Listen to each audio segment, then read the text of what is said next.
I want to welcome everyone to the 2024 Transitions Academy Fall Convening.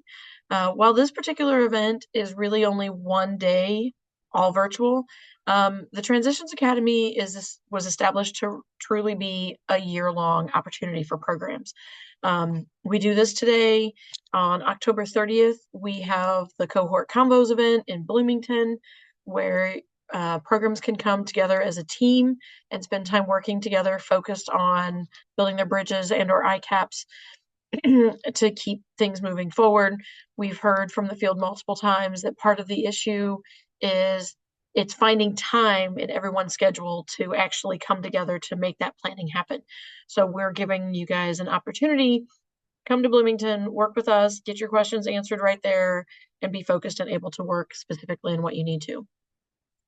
We then continue into the spring, and we have virtual learning communities that run January through May.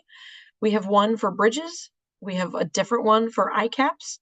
And then we also have ICAPs office hours, which is year round.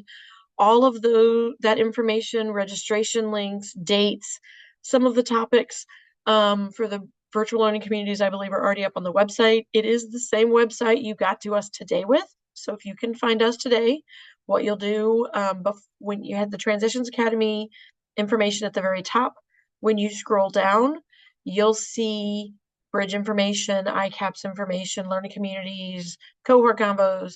You'll see lots of different things for this year, but you should also see past year's informations. One reason why we have all of these on the website is so you can go back and look at them from year to year and see if there's something you've missed and something you want to hear about, learn about. And so that information is all on that website that Sarah just dropped in the link in the chat for us. Thank you very much, Sarah. So today you've chosen to attend. There was no cost for travel or horrible hotel bed. Hopefully you were able to sleep in your own bed, get a good night's rest. But please choose to be present while you're in your sessions today. The speakers are eagerly sharing information with the field. And so we would like you to be present. And if you've got questions, put them in the chat, raise your hand, whatever needs to happen, however your speakers are asking you to participate. But please be present with those. We have built-in breaks. So you should have opportunities to check your email from time to time, get up, run to the restroom, refill coffee, water, whatever your drink of choice is. So breaks have been built in. But I would ask that if possible, when you're in smaller breakout sessions, that you turn your camera on if possible. I know there's lots of reasons why cameras don't work. It's not a great setting. That's fine. But if possible, turn your cameras on, because as a presenter, it's way easier to talk to people that you can see are live people instead of a bunch of black boxes all over a screen. We've got breaks built in. So while you're in a session, please listen and learn and see what you can implement tomorrow about bridges and ICAPs. Bridges and ICAPs are two ways that we can help our students improve their lives through education and then potentially employment. We have sessions today talking about funding, marketing, enrollment increases, support for students, credentials, resources, partnerships. We've tried to build a day that has a lot of different topics. We have high school districts presenting, we have regional office of educations presenting, we have community colleges, we have community-based organizations, we have lots of different formats of what you can see may fit for your program. So please take that opportunity. Hopefully each of you can take away 2 things or more. If you get a whole lot of ideas today, that'll be even better. But hopefully each of you can take away at least 2 things that you can look at tomorrow, later this week, early next week, and explore further and see, okay, that sounded really interesting. I want to reach back out to that program and have a conversation with them. I want to go look at that slide deck again. Most of the slides, I believe, are on the website as well. Maybe it's something that you need to go find somebody else at your program and say, hey, I heard about this thing. Is this something we can do? Is it allowable? Does this function within our opportunity? Or do we need to go find a partner to do this with? So hopefully you can find some ideas today, and you'll walk out of the room this afternoon with your bags full of ways that you can go build improve programs, or just help students achieve the goals that they're after as being part of our programs. So, with all of that said, we're going to go ahead and jump into our, I'm not even sure what we termed as the opening session. Um, Linking education and employment, the roles of adult education, CTE, and workforce education. You get to hear from myself, Angela Gerberding, Director of Work-Based Learning. I should have introduced myself earlier. I apologize for that. I know who I am, so I just assumed all of you knew who I was. Rupa Samir is the Director of Adult Education and Literacy. She's with us as well as Janelle Washington, who's the Director of Career and Technical Education. All three of us are at Illinois Community College Board. You probably know all of us. Maybe you know a couple of us and not others, but we are going to get started with this opening session. So, Janelle, I believe you take it away.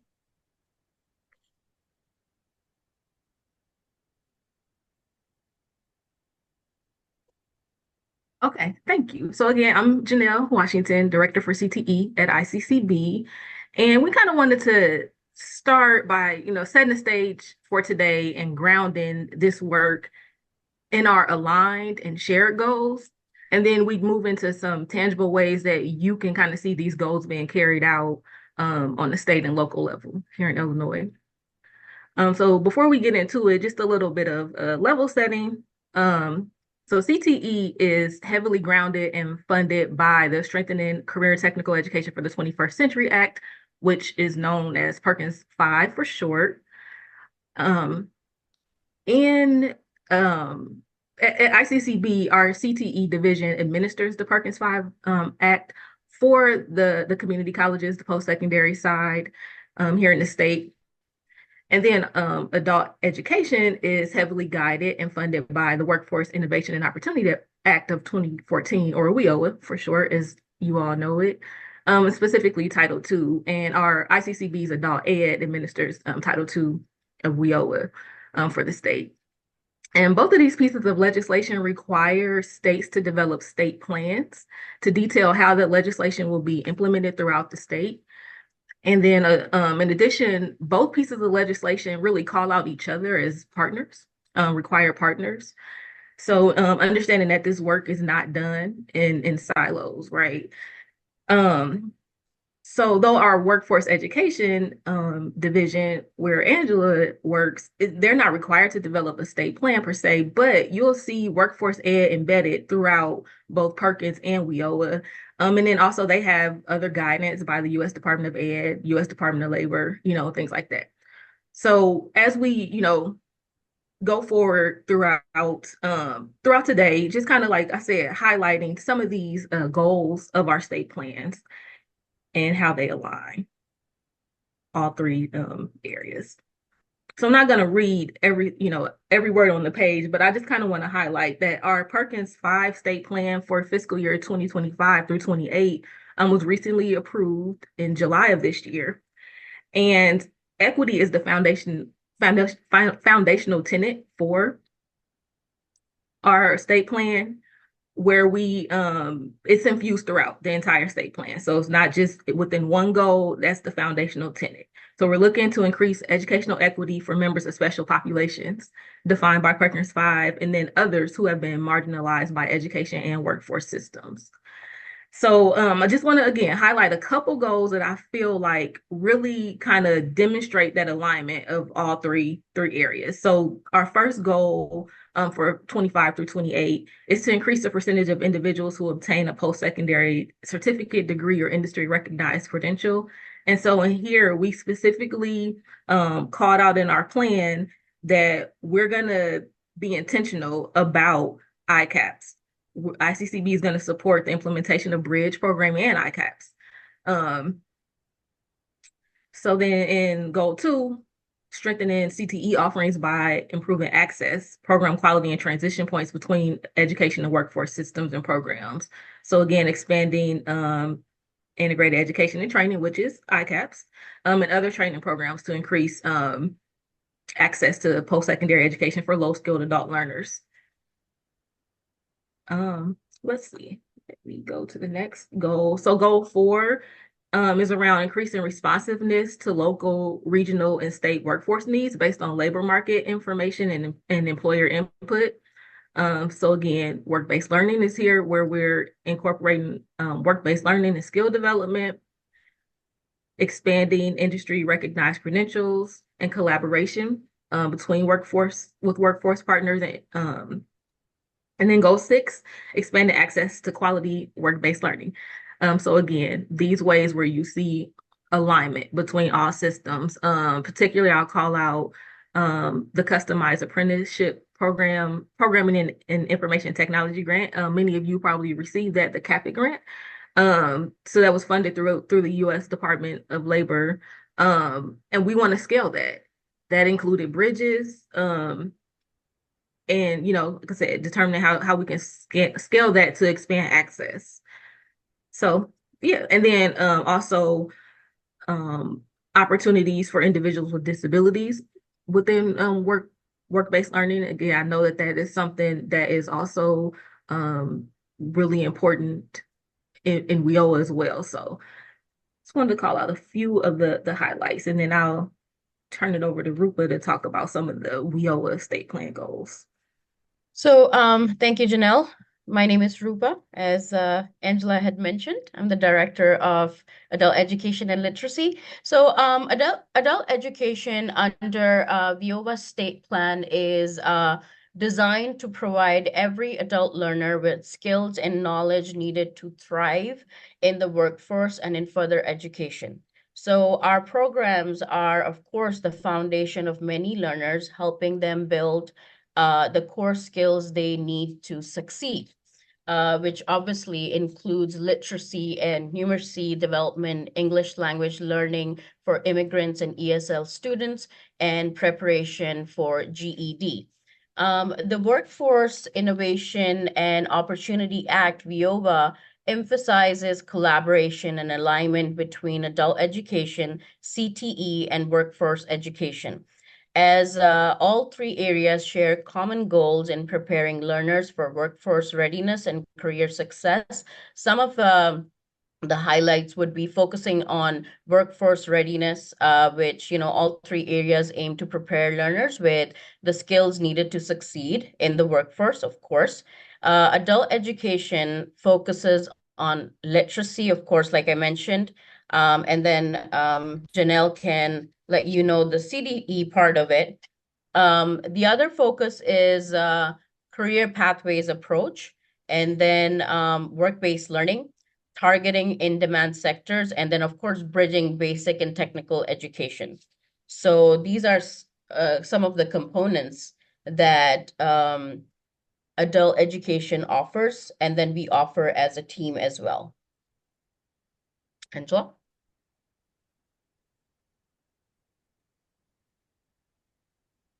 Okay, and we're gonna dive way deeper into that. But here are a couple of the highlights from the WIOA state plan goals around collaboration and customer service, enhancing employers' abilities to hire and retain skilled workers. Again, all this alignment between workforce, adult ed, and CTE. And so we'll move into those shared goals that Rupa just highlighted, starting with that focus on workforce readiness. So with workforce readiness, a lot of this, it's skill development, which we're all working on the technical and the soft skills within our classrooms, whether you're in the welding class, hearing what do you need to do as a welder to show up on time, whether it's in a bridge class, talking about how do you call to tell an employer you have a flat tire and you're going to be late today.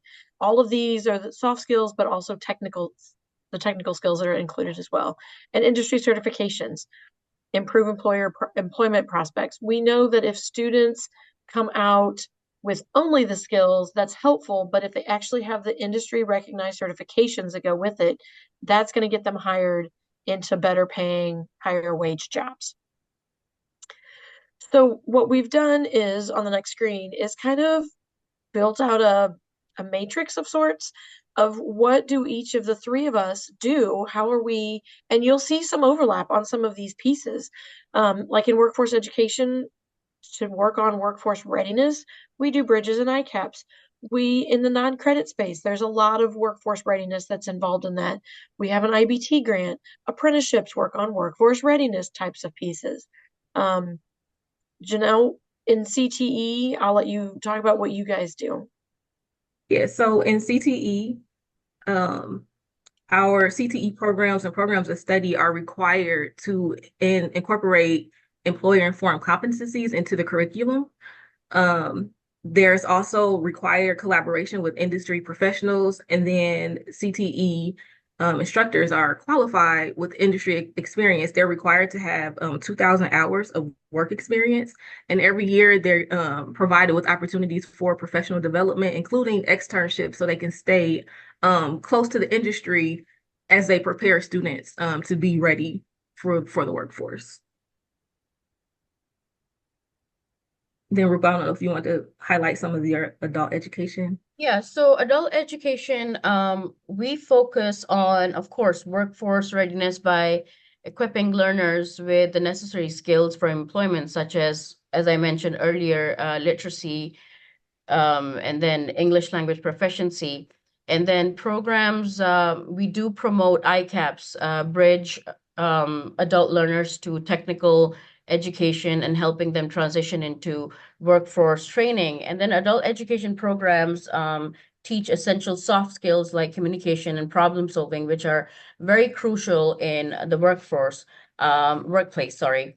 And then we have a lot of other support and assistances that we provide. Like we have sub-tests, we have tests that are very much allocated or designed for to help students or participants get ready when they get hired, or employer-based sub-tests that are very essential, that are essential part of grooming our participants in order to get them ready to get employed and work.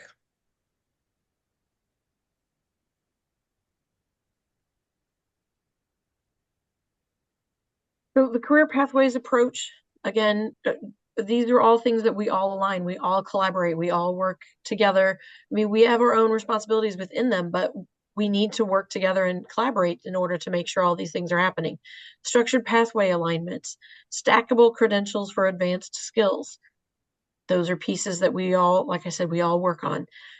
And then some of the ways that we do those, again, non-credit work, ICAPS Model 1 and Model 2, those are pathways. Ability to benefit, you've got to have pathways to use ability to benefit. So there's different ways. Rupa, I'm going to pick on you first. Yeah, What goes into adult ed? so adult education plays a critical role in offering career pathways which align with in-demand industries and provide multiple entry and exit points for learners. Adult education also helps learners advance through stackable credentials that improve their job prospects. Janelle? Yep. So CTE, one of our main ways that we carry out the career pathways approaches through programs of study. And the program of study is a sequence of academic and technical content at the secondary and post-secondary level. It really starts kind of broadly, giving students an opportunity to explore like all aspects of a career industry or a career cluster before they move into more like occupational specific training.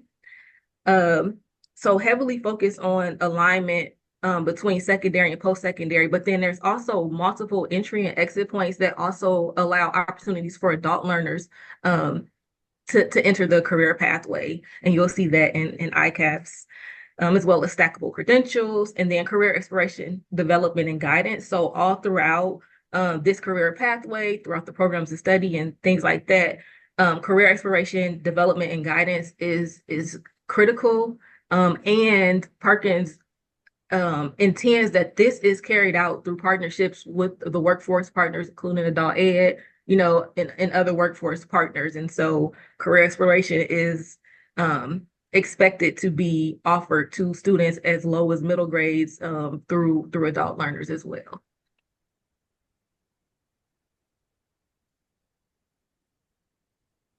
Work-based learning. I could talk about this for hours. It's part of my title. But things that are involved in this in obvious ways are on the job training, like apprenticeships, internships, externships, whatever you want to call them. It's employer partnerships that ensure relevant skills. Because if we are not training the students with the skills that the employers need, that still doesn't make them hireable because they still don't know what to do when they get on the job. So we've got to be talking with our employer partners to make sure they're telling us, oh, we need students that can do this, this, and this. And then we can make those adjustments to make sure those are what's covered. Um, and then just general employment skills. As I mentioned earlier, how do you call your boss and say, hey, I'm going to be late, I have a flat tire? It's not a bad thing. It happens. But how do you make that phone call? And and should you make that phone call? The answer is obviously yes, you should. But some of our students need told, yes, you have to make that phone call. You can't just not show up because that's how you lose a job. So we've got to cover all those things in lots of different ways. A lot of those are covered in bridges with contextualized instruction. We talk about career exploration and career development. ICAPS in ICAPS training, when we're talking about clinicals, you're doing observations, you're doing job shadowing, all possible parts of ICAPS. Going on a tour of an employer facility, a job site, what's really going on? What does that manufacturing piece really look like? Depending on your age, when you think about a factory, you may think of that old time, not old time, but older version that are greasy and dirty and smelly and sweaty and dark, and you're like, ugh, nobody wants to go in there. But now when you walk into a factory, a lot of times they are spotless floors and super clean, and you just need to see the difference. And so students can actually go in, and those facility tours are also work-based learning because you're learning about the reality and the employment, the environment that you're going to be working in. But these are also work-based learning is also included in pre-apprenticeships and apprenticeships. Janelle, what are you guys doing with work-based learning in CTE? Okay, so in CTE, our local community colleges, every year they're required to address their work-based learning opportunities, what's offered to students, how they're going to expand work-based learning opportunities, and how these are done in collaboration with the local workforce.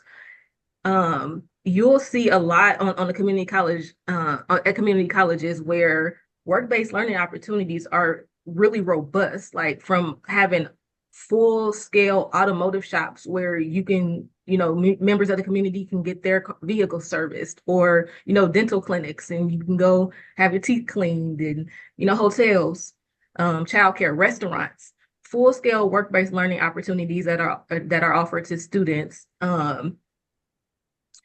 And then also work-based learning is a required component of a program of study. So all programs of study have to be approved in order to use Perkins funding. And so in order to do that, the community colleges have to, again, demonstrate what work-based learning opportunities students are going to have access to. Again, like I said, the ones I just named include clinicals, other internships, really robust work-based learning taking place at the community colleges and available to students. And then additionally, at ICCB, we in CTE will offer grant programs that will allow colleges to expand work-based learning opportunities. For example, one is the trade school grant program where so Perkins in general, you can't really provide funding directly to students. And so you can't provide paid internships through Perkins, but having these grant opportunities such as the trade school grant program, where the focus is expanding work-based learning and providing paid work-based learning to students. So giving colleges an opportunity to be able to apply for those competitive grants to be able to kind of, bolster that work-based learning experience. So Janelle and Angela have said a lot. So I'm just going to add by saying that adult education basically aims to prepare learners for high demand sectors such as healthcare, IT, and manufacturing, etc. And of course, adult education collaborates with CTE to align training programs with local labor market needs, offering learners hands-on experiences in technical fields. So yeah. I think that takes us into our targeted in-demand sectors. And Rupa just hit those. Let me Yep. also add that I know while we're talking about, and Janelle's talking about the community colleges and Perkins Grant, those of you that are not at a community college, our other high school districts or regional office of educations, you can work with community colleges, but you can also work with other training partners that are still achieving these same types of outcomes and goals, which is part of why we encourage you to work with those other training partners for those work-based experiences for your students. So with targeting in-demand sectors, we've sort of already kind of covered this. Programs align with the local labor market. They do the different the industries like Rupa mentioned, and these are going to vary by where you are in the state and what your population looks like. Healthcare is pretty well widespread, but some areas are heavier in manufacturing. Some of them are heavier in transportation, distribution, and logistics. Others are heavier in education or in IT. So again, that's where you go back to the first one. And what is your local labor market telling you that you need? And working with your APC for adult ed people, and working with your employers and on your CTE side, and looking at your local WIOA lists and what's needed, what's in that area, because we're not looking for students to go into an area to get certified in an area that they're not going to find a job locally. That doesn't help them. So that's why we look at these labor markets. So when you apply for grants for almost any ICCB grant, we ask about labor market data. What's there? What do you need? And are you meeting those needs? So in workforce education, we, again, with the IBT grant, the Innovative Bridge and Transitions grant, there's a lot of in-demand sector work that happens with that, with apprenticeships. We have an ITAC grant right now through the Department of Energy. I believe I'm not directly working with that one, but it is in our workforce division. And that's working on energy reduction and efficiency for manufacturers particularly. And then in the non-credit side area as well, there's some customized training, there's incumbent worker training that all work on those specific in-demand sectors. An employer comes and says, I need my staff to be better at this. So the non-credit side of a college could build coursework to help with that specific skill to help in that specific sector. Rupa, I'm jumping to you first. What about adult ed? Yes, so adult education, of course, plays a vital and critical role in aligning education with workforce needs by focusing on industries that show strong demand for skilled workers. Um, and I have a couple of them written down, which is healthcare, information technology, skilled trades, green energy and clean technologies, and then, of course, grant opportunities. Adult education offers customized training programs tailored to the specific needs of employers in these sectors. And these are the subtests that I was talking about earlier. This ensures learners gain not only general employability skills, but also industry-specific certifications and hands-on experience required for immediate job placement.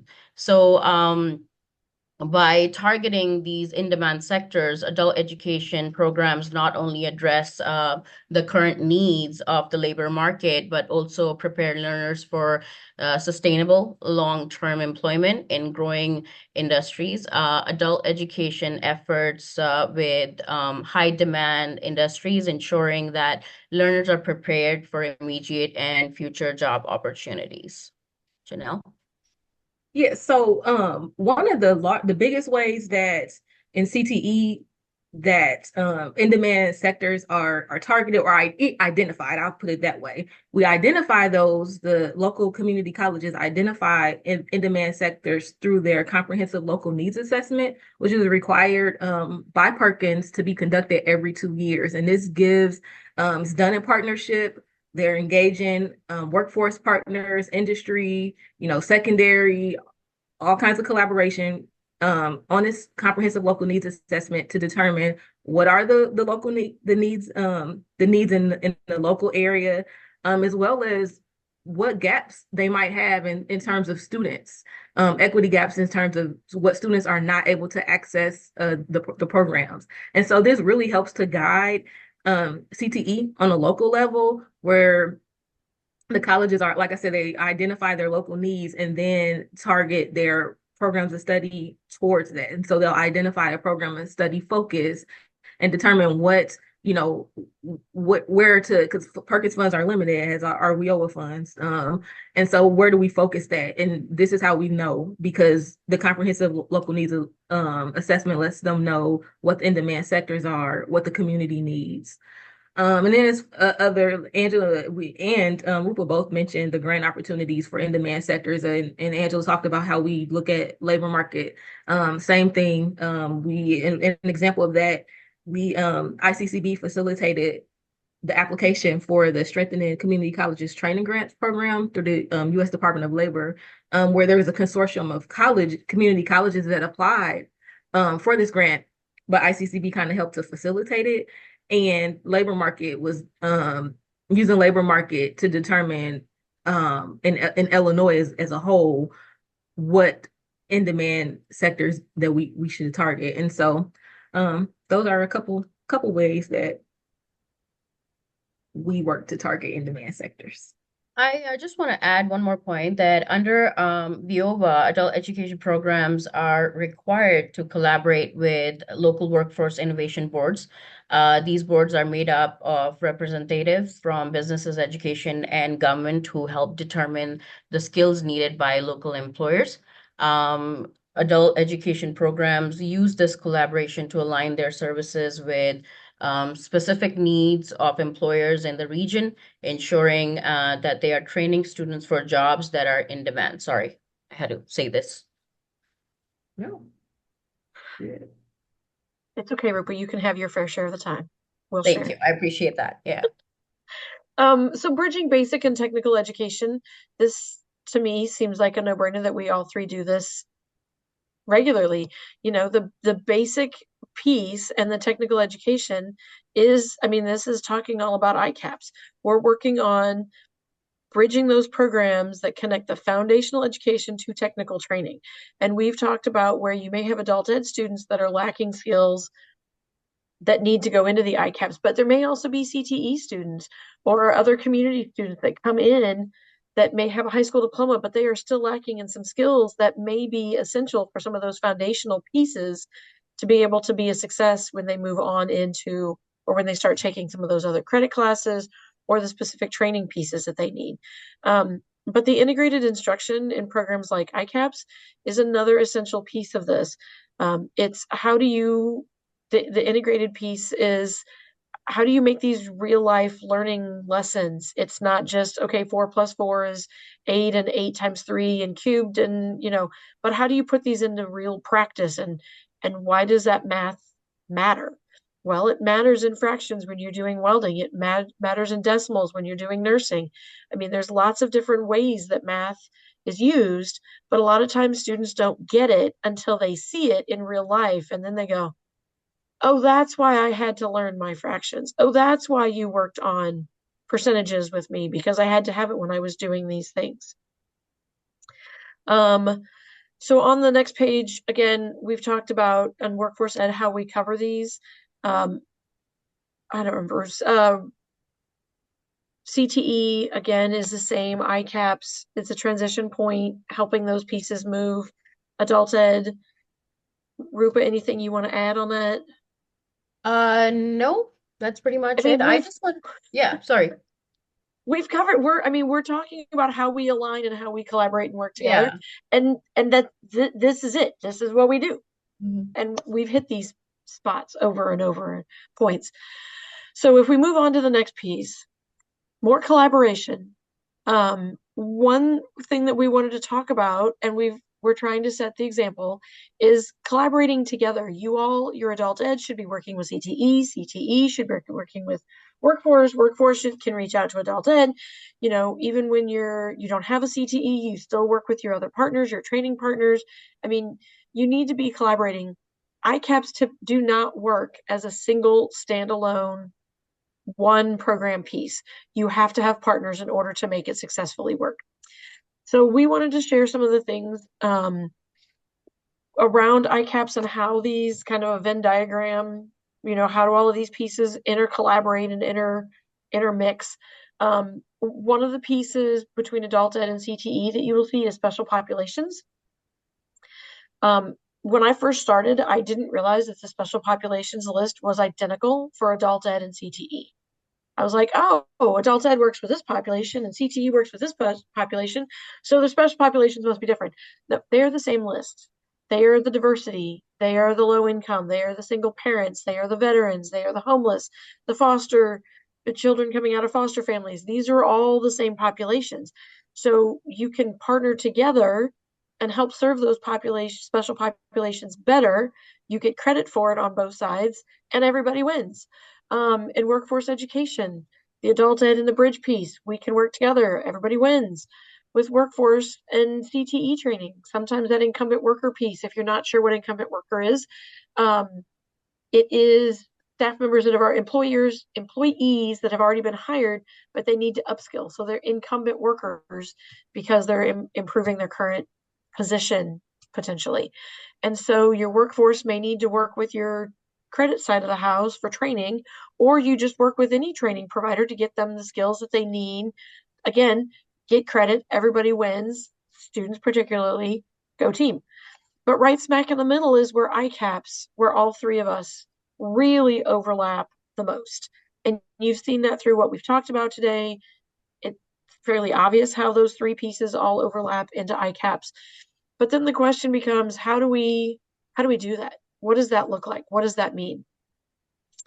So how we are collaborating here at ICCB, yes, we each have our own jobs, and yes, we have our own checklists, and we have to get our own to-do list done, and we each answer to our own bosses, and we have all these things. But in the bigger picture, we have to work together.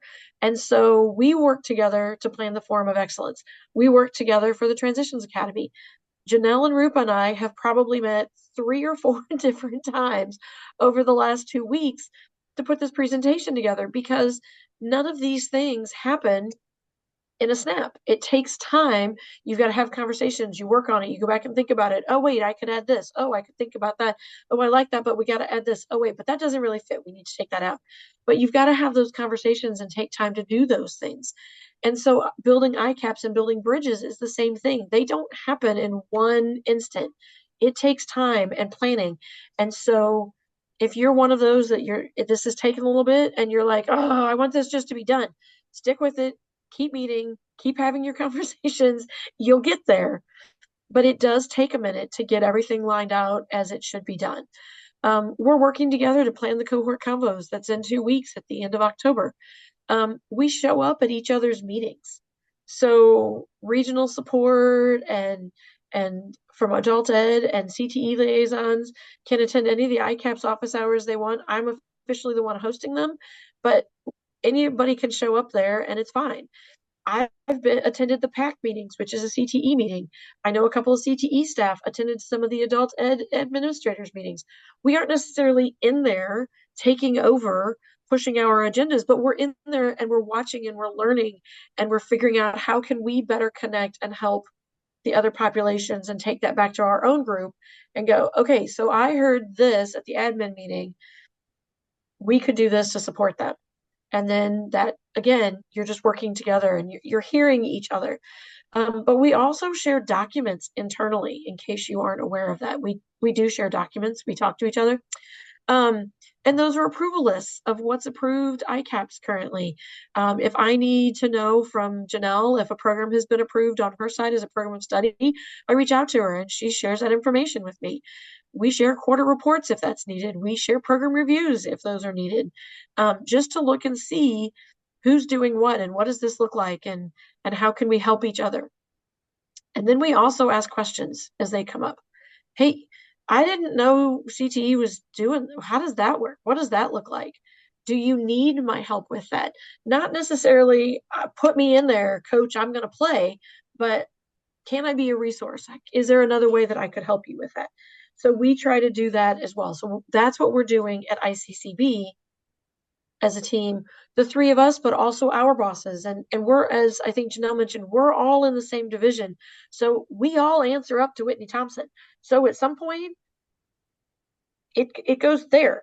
And so we all intermingle and interconnect. And so we're working together to make sure we've got these pieces all together. But what can you do? So some of you say, all right, we need to do more of this. I could do more. I need to do more, wherever you're at in your spectrum. But maybe identify who that missing person is at your discussion. Is it adult ed? Is it CTE? Maybe it's workforce in general. Who's not there, and then reach out to that person. With an email, with a phone call, with an invitation to coffee, with a sit down at some campus wide event and go, hey, I hear that you're working on these things and we need to have a conversation. I mean, walk to their office. There's lots of different ways you can reach out and try to include them and bring them into the conversation. But one thing we often do is we get stuck in our world and our job, and this is what I need.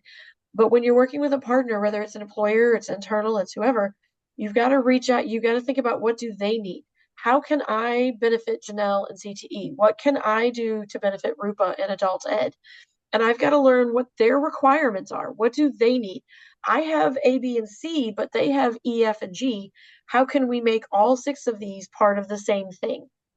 And fill in the gaps. What is, if Janelle's missing some special populations, maybe she doesn't have any females in her welding program, but Rupa's got two adult ed young ladies that are like, welding is amazing, I want to do it. Rupa and Janelle need to get together and figure out how to make these interconnect, because it helps Rupa students continue on. It helps Janelle meet some numbers. And guess what? Everybody wins, including the students, which are the key part of this.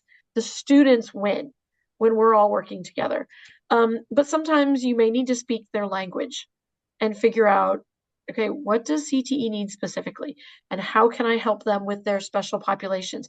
What does program of study mean? Adult education does not do programs of study. So I don't know what that is. What does that look like? Ask, can I see a program of study? What does this look like? I don't know what this is. Talk to them and learn how to speak their language. Now, that also works back and forth. Schedule regular meetings with the group. So like I said, if you're already having meetings, but you can't get something together, you can't get everybody in the same room, just start with, okay, we're going to have a monthly meeting. It's going to be 30 minutes. Where are we? What do we need to do? And then you can schedule additional meetings if you need to get in and dig into things. But if you've got that regular meeting on the calendar, then it's on everyone's calendar and hopefully they're able to show up. And if you've tried all of these things and Janelle's still not answering your emails and she's still not answering your phone calls and she's hiding under her desk when you knock on her door, reach out to somebody at ICCB and go, hey, I need some help with this. Because any one of the three of us and our supervisors are more than happy to reach out to a program and go, hey, what's going on? Why are you hiding under your desk? Come out and have a conversation. So we're not going to, be punitive about it, but we want to help this work because, again, it goes back to helping it be beneficial for the students. And the students are where we win. And the students winning help us win. So, again, if you've got questions, please reach out to whoever you're at working with ICCB, whether it's you're on the CTE side and you need to reach out to one of your liaisons like Felita or Raja, or you're an adult ed and you need to reach out to Jim or Ben or Rupa, just please ask us and we will help figure out how to put these partners together. And if you don't know who you should reach out to at your program, we can get you that information as well. I don't have all of the names for the adult ed staff and all of the CTE staff, say at Waubonsie Community College, but I know somebody and I can reach out to them and go, so who is this person? And I can reach out to Rupa and say, who do you have listed as the lead at Waubonsie? And I can reach out to Janelle and say, who do you have listed as the lead at Waubonsie? Great. We need to get them all on a meeting. And we can do that. We can help with that. That's part of what we should be doing, is helping you make sure you've got your internal connections going on. Rupa, Janelle, did I miss anything with any of these? Anything you want to add? I was just going to add by saying that streamlining communication between departments as well, helps you achieve better outcomes. So I'm not saying meet on a monthly basis, but maybe, on a quarterly basis, like, hey, what's going on in your department, or maybe discuss students if that's allowable and see how, your department can help or my department can help. Just step in and be present. So I think that the keynote for me would be streamlining communication between departments, and trust me, the results, the outcomes that you achieve are just amazing. So, Janelle, anything you want to add? Or have we covered it all and you're good? Yeah, I think you covered it all and we're good. Just, yeah, please don't hesitate to reach out if you need help making those connections. I mean, as you know, I'll say this, and because I say it all the time, often in our internal conversations, where we know that um, ICAPs in particular are required on the adult ed side, but they're not required on the CTE side, though they are highly encouraged. And, through the legislation, through our applications as a transition point. And so our CTE side, they are really eager to expand this pathway for students. So please don't hesitate. If you're, if you're not finding the right person, it just could be you haven't found the right person. So our Perkins grant administrators are a great place to start because they have to write in their applications every year about transition points, including ICAPs and the partnerships between adult ed. And so if you're not finding the right person just yet, the Perkins administrator, and I know there's some of them on the call, will really be glad to point you in the right direction, whether that's working, directly with them or they're getting you to the instructors or whomever that you might need to collaborate with. But I think the Perkins administrators are a great place to start because they are very familiar with ICAPs and again eager to write those into their Perkins plans every year. and I just wanted to add one more point to it, Angela, if we have time. Develop, I think that programs need to develop clear, streamlined processes for referring students as well between adult education, CTE, and workforce development programs. For example, if a student in adult education is ready to move into a CTE program, there should be a simple process for connecting them with an advisor, a faculty member. And then if you don't know who to connect with, give me a call, give Angela a call, give Janelle a call. But we're here to support you. We're here to assist you. Give us a call. We're waiting. We're eager to help you guys. So we're always here. We're present and we're available. So yeah.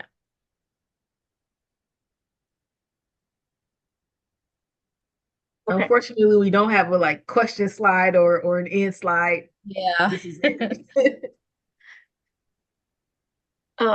Yeah, so there was a question in the chat that came in from Suzanne, and I believe someone is working on adding that link in the background. And Sarah, if you would like to add the WorkNet in-demand link as well, you can do that also. The question in the chat was, can you post a link to a list of the high demand careers by county? And I don't have that link at my fingertips, but I'm certain that one of the ladies working in the background who always seem to have the right link ready to drop in the chat at any given moment has it. And there it is. So there's the in-demand occupations link. And I believe Sarah may be working on adding another link as well. Just, where do you find labor market data? And labor market data can be difficult to find because sometimes what you find is state level and you need local level, or it's, in this particular town or city, but you need county level, you need broader level. And so sometimes finding the right data can be complicated, but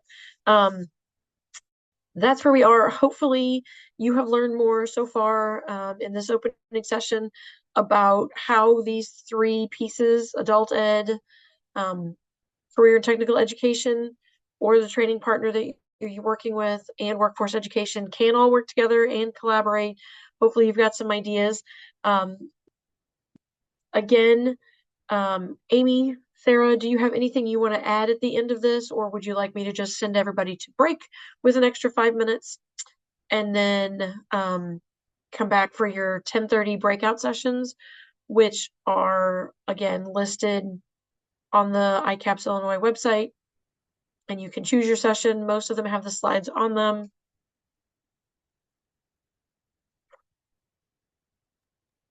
Angela, thank you very much. And thanks to all three of you for modeling for us the fantastic collaboration at ICCB and for helping us to understand fully how what the work we're doing goes across all the different divisions, and also for offering that if we need assistance at the local level, you, all three of you, and everybody at ICCB is willing to help with that work, because that is awesome. And we're really glad to hear that. A couple of housekeeping before we let everybody go. And you're right, the agenda is right where you found the link to jump on today. You'll see the agenda through the day. There are 3 great sessions that are happening at 10:30, so you have a little bit of time to go about your day. We did put in the chat that you'll get a PD certificate, and there's some information about that if you need more information. And we're also going to highlight for the adult education folks the Data Institute that is coming up in November 12th. So we hope to see our adult education folks at that session as well. But once again, thank you everybody for attending, and thank you Janelle, Angela, and Rupa for the fantastic kickoff for the Transitions Academy Fall Convening.